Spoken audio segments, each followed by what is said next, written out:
Brought you breaking news earlier this month when the chief of police shot Amanda Morrow in the neck. Now, police were chasing Michael Sanchez. They say when Sanchez led them here, they tried to put blocks up and that Sanchez just kept driving through them. That's when Chief Joe Prentice fired at least 6 shots. The rescue captured on multiple cell phones shows officers walking out onto the ice to get this 16-year-old out of the frigid water and onto dry land. He turned blue. He was shaking. He was up to his chest in water. He wasn't saying anything at the time. These counterterrorism officers were doing their normal patrol at 59th and 5th when they were flagged down to come help. Deputies say David and Deanna Pullis went to Devine Brewing Company with their 5-year-old just after midnight. At one point, the mother passed out at the table and the father lost track of the child. Bar staff located the child, called an Uber for the parents, and asked them to leave. 2 teens are accused of shooting and attempting to steal a man's car. 15-year-old Charles Cotman and 14-year-old Kevin Vaughn are being charged as adults. Police say they tried to take the man's car on West Baltimore Street earlier this month. After a struggle, the victim was shot in the shoulder and the teens ran off. Both Cotman and Vaughn are charged with attempted murder, assault, as well as robbery. It was 40 years ago that Roman Polanski, the well-known movie director who's won an Oscar for directing, pleaded guilty to having sex with a 13-year-old girl. He pleaded guilty, went to Chino State Prison for what was supposed to be 90 days of a diagnostic study. He was released after 43 days, and he was under the impression that that would be it. A Louisiana sheriff's deputy shot and killed in the line of duty overnight.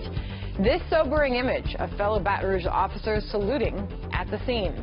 Authorities say the unnamed deputy exchanged fire with a suspect during an investigation at a barber shop. The gunman also hospitalized with injuries.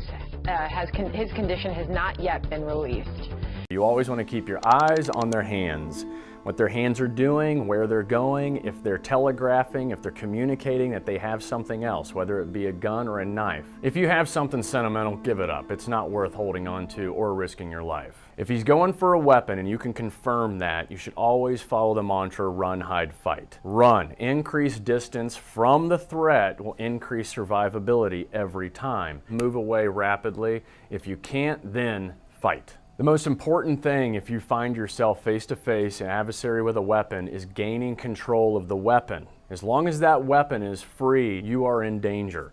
So, gain control of the weapon. You try to trap it, you try to strip it, and then immediately start beating the guy with it. And if you're not comfortable with trying to trap and strip a weapon from someone, then you want to kind of adapt to your environment, improvise. Maybe you have some things on you that you can then in return use as a weapon, you know. I talk a lot about steel barrel pens and using those as a weapon. Your messenger bag, a purse, whatever you're carrying can be a weapon.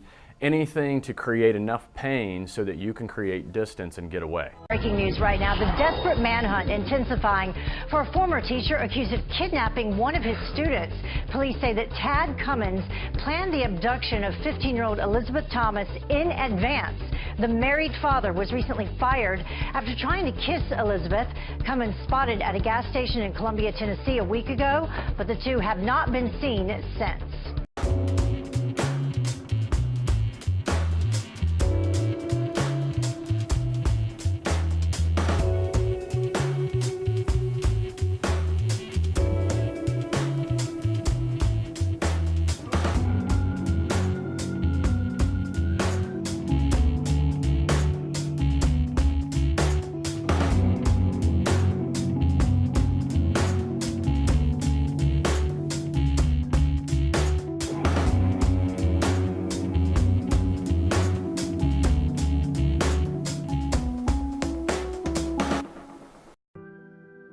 As the alliance sets up a new force in response to Moscow's 2014 annexation of Crimea, a U.S. commander said on Monday that a U.S.-led battalion of more than 1,100 soldiers will be deployed in Poland from the start of April. More than 900 U.S. soldiers, around 150 British personnel, and some 120 Romanian troops will make up the battle group in northeastern Poland. It is one of 4 multinational formations across the Baltic region that Russia has condemned as an aggressive strategy on its frontiers. U.S. Army Lieutenant Colonel Stephen Gventner, who heads the battle group, told a news conference, "This is a mission, not a cycle of training events. The purpose is to deter aggression in the Baltics and in Poland. We are fully ready to be lethal.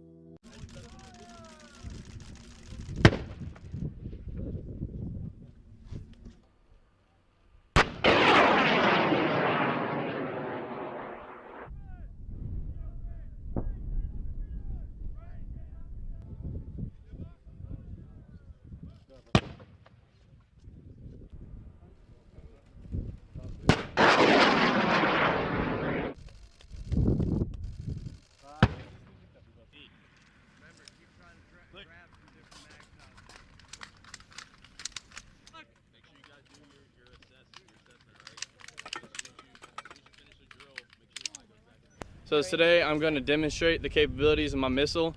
We're going to show our targeting, how we're going to target, and then I'll engage the target once they launch it. And then from there, I'm going to head back over here, and that's really about it. Fingers straighten off the trigger until you're ready to fire. Keep your weapon on safe until you intend to fire. Those are the four.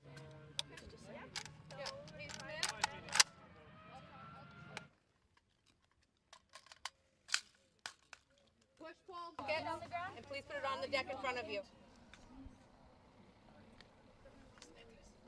You can turn me around. You can turn me around. That way I'm not facing. Please tell me to face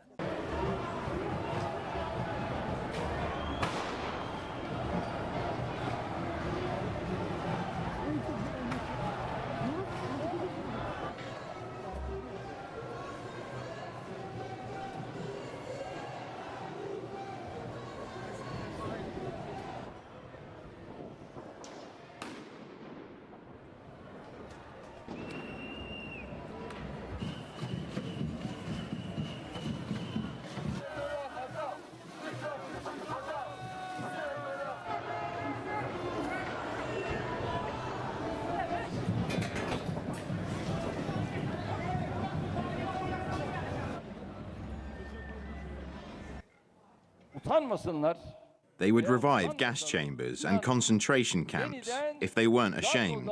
That is their mentality. They are disturbed when they say that this is Nazi mentality.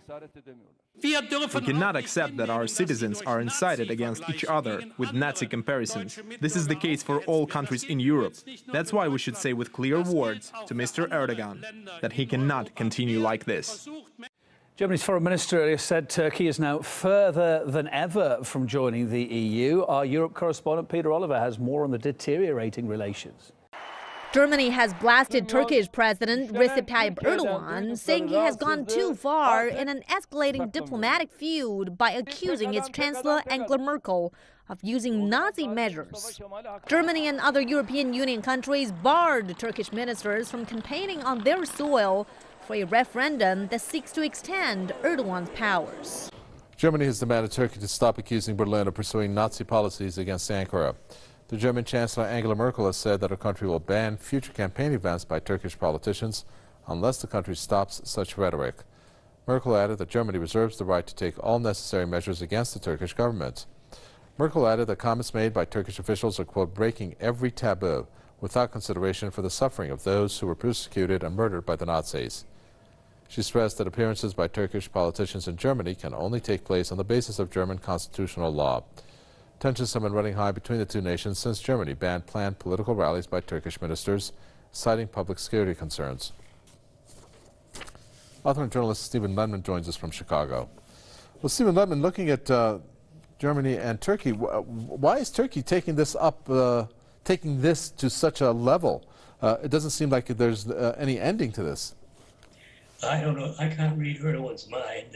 He really is doing something that's very counterproductive for himself and his country. He wants Turkish voters, Turkish residents in Germany, in the Netherlands, in Switzerland, in other European countries, able to vote on a referendum that will give him greater presidential powers, effectively make him more of a dictator than already. Germany banned the rallies, Netherlands banned them, Switzerland banned them. I think one other European country banned them.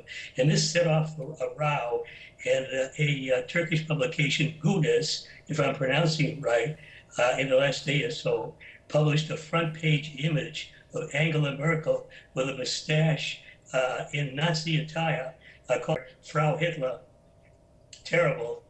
Again, I don't know what Erdogan is doing, what he hopes to accomplish. He certainly is making enemies in Europe, not making friends. And he said immediately, if he's given these powers, he will reinstate Turkey's death penalty. Merkel earlier, and I believe other European politicians said, if he does it, that will end negotiations for Germany to join the EU. They're pretty slim already, but they'll die if he reinstitutes the death penalty.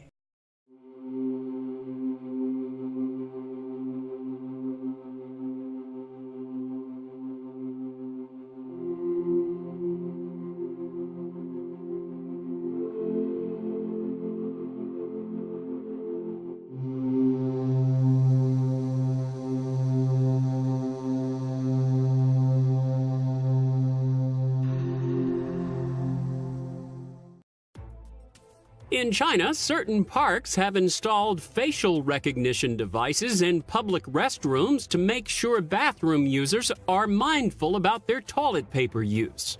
The bathroom user has to stand in front of the device before using the bathroom in order to receive their 24 inches of toilet paper each bathroom user is rationed. The facial recognition device will also recognize a person's face long enough to not allow them to use the bathroom again until 9 minutes have passed. Russian companies expressed enthusiasm for business opportunities in Iran during a seminar in Moscow which was aimed at attracting more foreign investors. The lifting of Western sanctions against Iran has provided a host of opportunities for foreign businesses. In nearly every sector from agriculture to technology, Iran has shown interest in developing foreign investment and trade.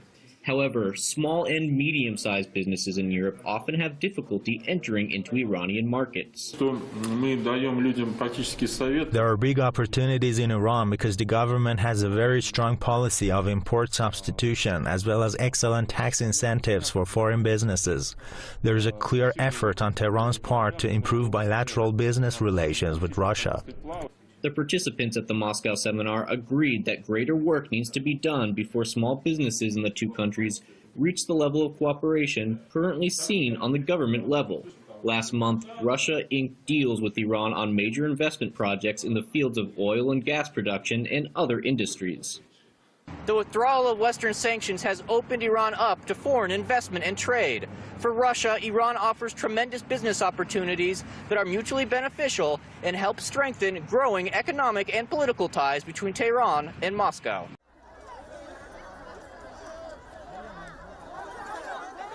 بيتنا قصف وانهزمت وقع على البيت هنا ما اعرف شنو حجار كسرت وخفت على الجهال وانهزمت.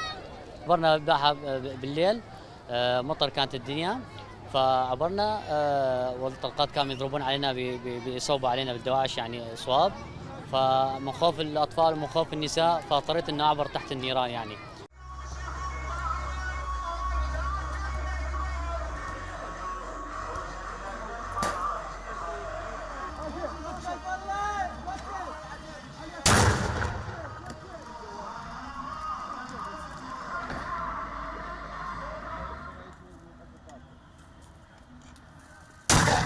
عبوات الناسفة منتشرة على جميع الأسطح والأبنية والعمارات التجارية.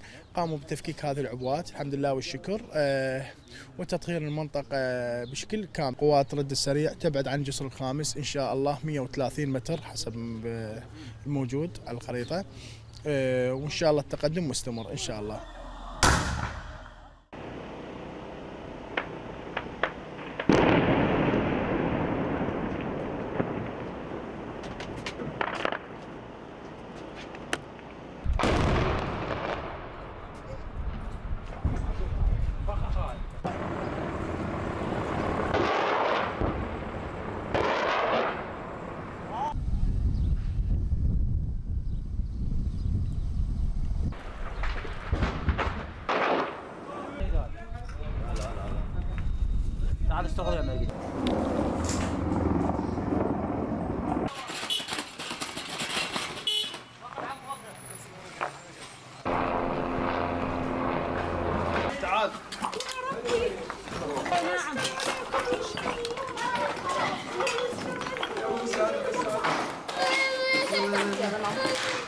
ها مش وقت شادين عينه شو وقت شاديه هي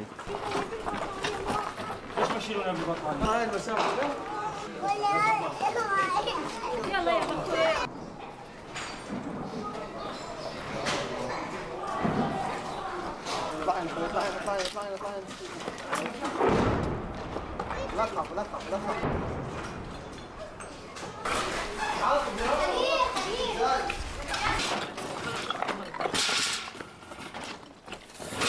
This is only one of the examples. This house got 3 entrances. In each entrance, they put the pressure plate waiting for someone to step on. If you look at it, the pressure plate was buried here and linked to the house electricity. This part was covered with blankets. And the other entrance, they did the similar exercise. And the third one, they were doing the same.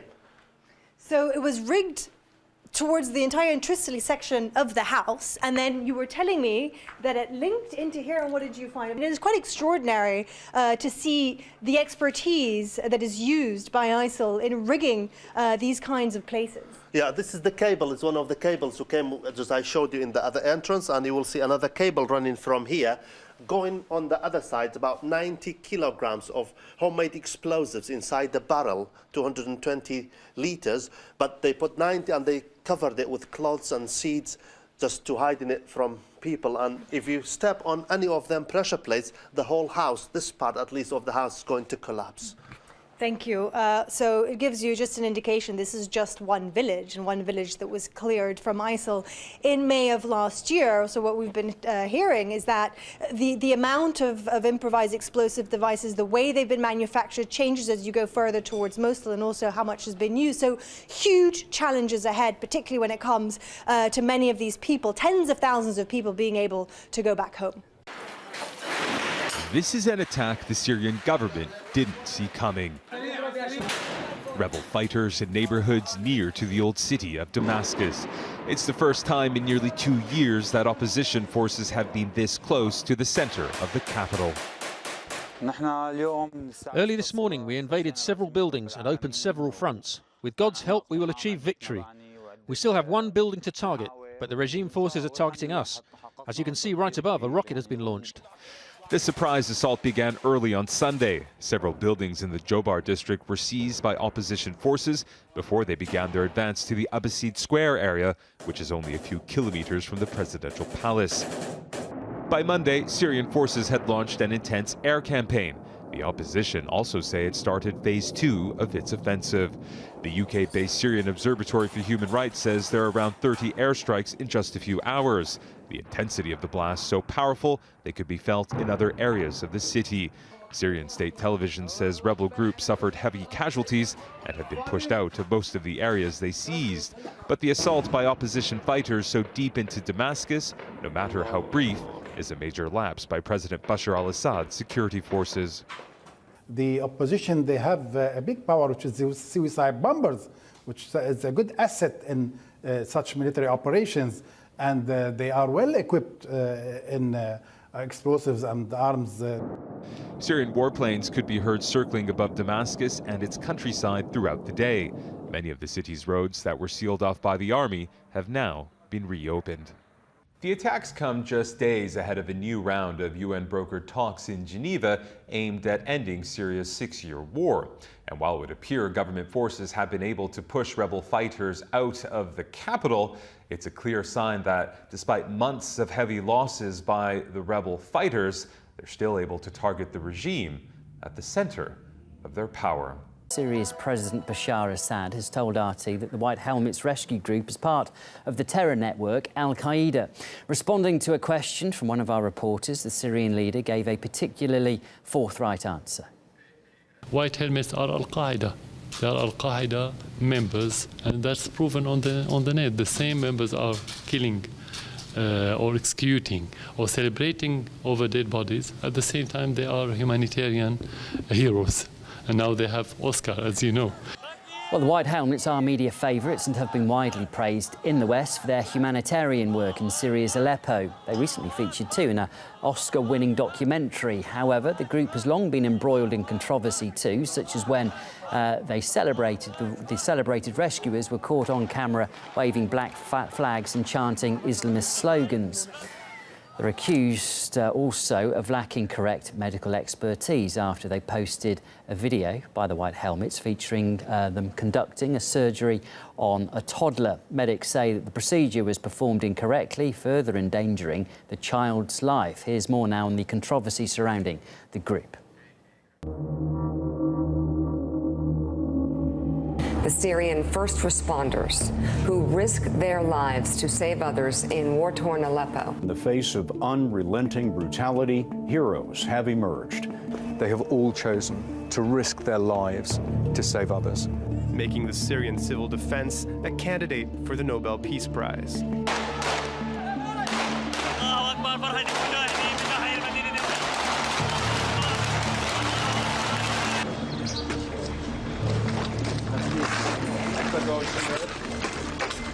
ونحن الآن شبيحة يبقوا إلى آخر من يحمل إلى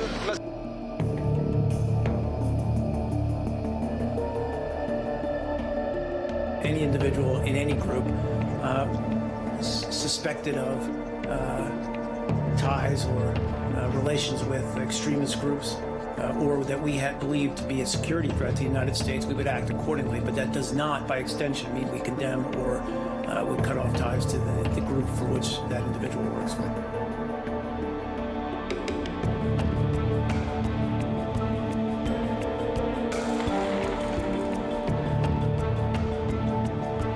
Proud to say we're giving them another, I think, £32 million of funding as part of a wider £65 million package. We provide through USAID about $23 million in assistance to them. Director Comey, I want to begin by attempting to put to rest several claims made by the President about his predecessor, namely that President Obama wiretapped his phones. So that we can be precise, I want to refer you to exactly what the President said and ask you whether there is any truth to it. First, the President claimed, quote, "Terrible. Just found out that Obama had my wires tapped in Trump Tower just before the victory. Nothing found. This is McCarthyism," unquote. Director Comey, was the President's statement that Obama had his wires tapped in Trump Tower a true statement? With respect to the President's tweets about alleged wiretapping directed at him by the prior administration, I have no information that supports those tweets, and we have looked carefully inside the FBI. The Department of Justice has asked me to share with you that the answer is the same for the Department of Justice and all its components. The Department has no information that supports those tweets. The President second stated, quote, "Is it legal for a sitting President to be wiretapping a race for President prior to an election? Turned down by a court earlier, a new low," unquote. Director Comey, can you answer the President's question? Would it be legal for President Obama to have ordered a wiretap of Donald Trump? I'm not going to characterize or respond to the tweets themselves. I can tell you in general, as Admiral Rogers and I were just saying, there is a statutory framework in the United States under which courts grant permission for electronic surveillance, either in a criminal case or a national security case, based on a showing of probable cause, carefully overseen. It's a rigorous, rigorous process that involves all three branches of government, and it's one we've lived with since the late 1970s. That's how it works. So no individual in the United States can direct electronic surveillance of anyone. It has to go through an application process, ask a judge. The judge can then make the order. Just over 2 weeks ago, it was here at his Florida resort club that President Trump took to Twitter, making the explosive allegation that he'd been wiretapped by President Obama.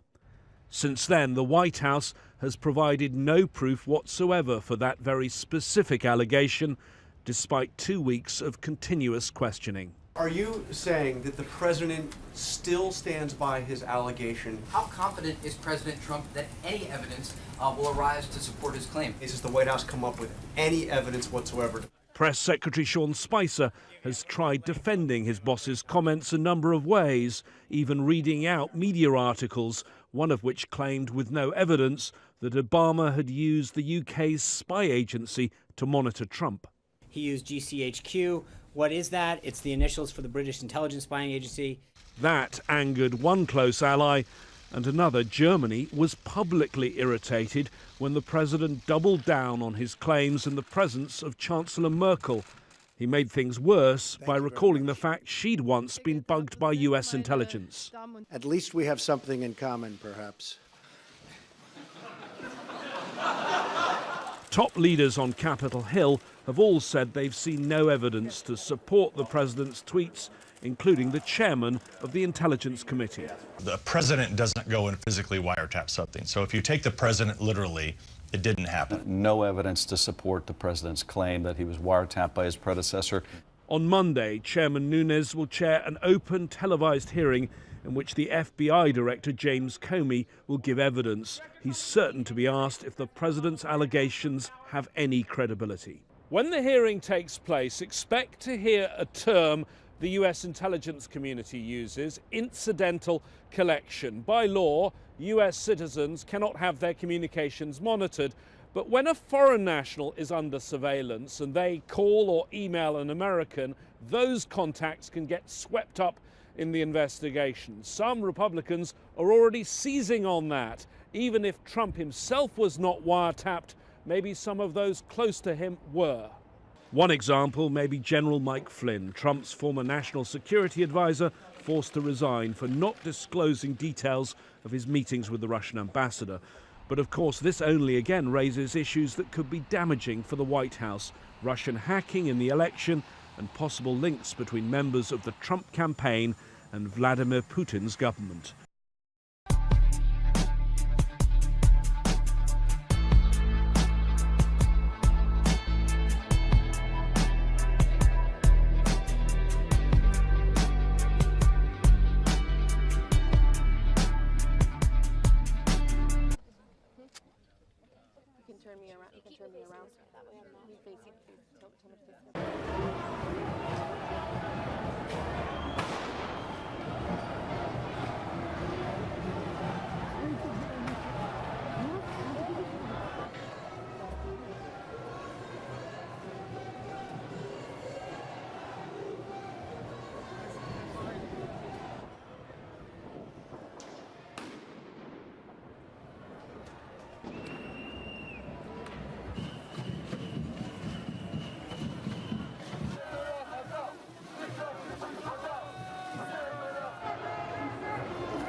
They would revive gas chambers and concentration camps if they weren't ashamed.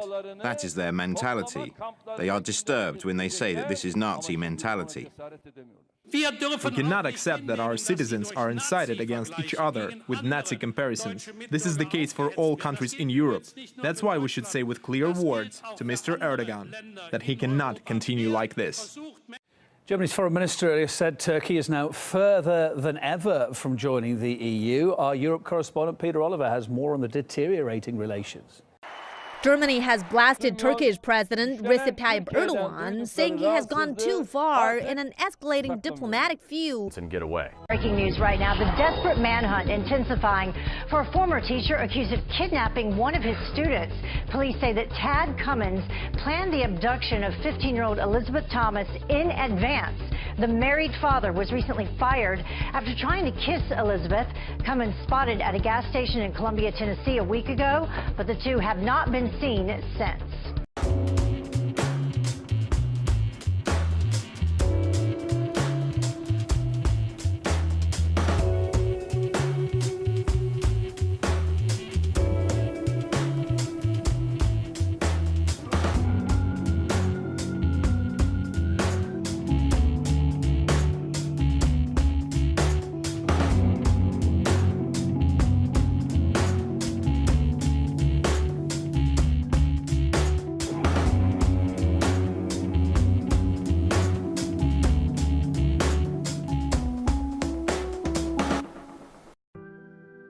As the alliance sets up a new force in response to Moscow's 2014 annexation of Crimea, a U.S. commander said on Monday that a U.S.-led battalion of more than 1,100 soldiers will be deployed in Poland from the start of April.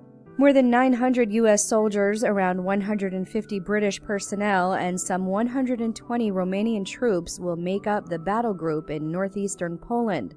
It is one of 4 multinational formations across the Baltic region that Russia has condemned as an aggressive strategy. Brought you breaking news earlier this month when the chief of police shot Amanda Morrow in the neck. Now, police were chasing Michael Sanchez. They say when Sanchez led them here, they tried to put blocks up and that Sanchez just kept driving through them.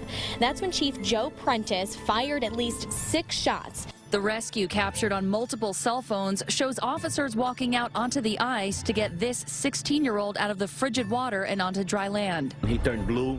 He was shaking. He was up to his chest in water. He wasn't saying anything at the time. These counterterrorism officers were doing their normal patrol at 59th and 5th when they were flagged down to come help. Deputies say David and Deanna Pullis went to Devine Brewing Company with their 5-year-old just after midnight. At one point, the mother passed out at the table and the father lost track of the child. Bar staff located the child, called an Uber for the parents, and asked them to leave. 2 teens are accused of shooting and attempting to steal a man's car. 15-year-old Charles Cotman and 14-year-old Kevin Vaughn are being charged as adults.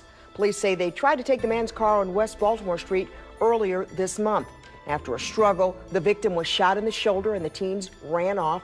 Both Cotman and Vaughn are charged with attempted murder, assault, as well as robbery. It was 40 years ago that Roman Polanski, the well-known movie director who's won an Oscar for directing, pleaded guilty to having sex with a 13-year-old girl. He pleaded guilty, went to Chino State Prison for what was supposed to be 90 days of a diagnostic study. He was released after 43 days, and he was under the impression that that would be it. A Louisiana sheriff's deputy shot and killed in the line of duty overnight. This sobering image of fellow Baton Rouge officers saluting at the scene. Authorities say the unnamed deputy exchanged fire with a suspect during an investigation at a barber shop. The gunman also hospitalized with injuries. His condition has not yet been released. You always want to keep your eyes on their hands, what their hands are doing, where they're going, if they're telegraphing, if they're communicating that they have something else, whether it be a gun or a knife. If you have something sentimental, give it up. It's not worth holding on to or risking your life. If he's going for a weapon and you can confirm that, you should always follow the mantra, run, hide, fight. Run. Increased distance from the threat will increase survivability every time. Move away rapidly. If you can't, then fight. The most important thing if you find yourself face-to-face, an adversary with a weapon, is gaining control of the weapon. As long as that weapon is free, you are in danger. So, gain control of the weapon. You try to trap it, you try to strip it, and then immediately start beating the guy with it. And if you're not comfortable with trying to trap and strip a weapon from someone, then you want to kind of adapt to your environment, improvise. Maybe you have some things on you that you can then in return use as a weapon, you know. I talk a lot about steel barrel pens and using those as a weapon. Your messenger bag, a purse, whatever you're carrying can be a weapon. Anything to create enough pain so that you can create distance. On its frontiers. U.S. Army Lieutenant Colonel Stephen Gventner, who heads the battle group, told a news conference, "This is a mission, not a cycle of training events. The purpose is to deter aggression in the Baltics and in Poland. We are fully ready to be lethal."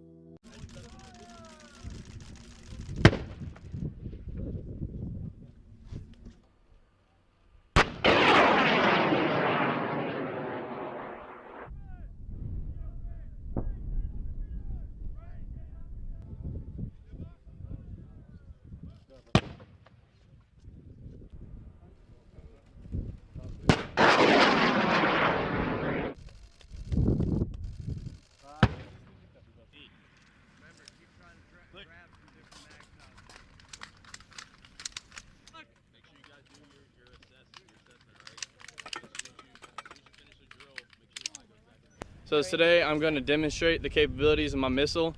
We're going to show our targeting, how we're going to target, and then I'll engage the target once they launch it. And then from there, I'm going to head back over here, and that's really about it. Fingers straighten out the trigger until you're ready to fire. Keep your weapon on safe until you intend to fire. Those are the forces.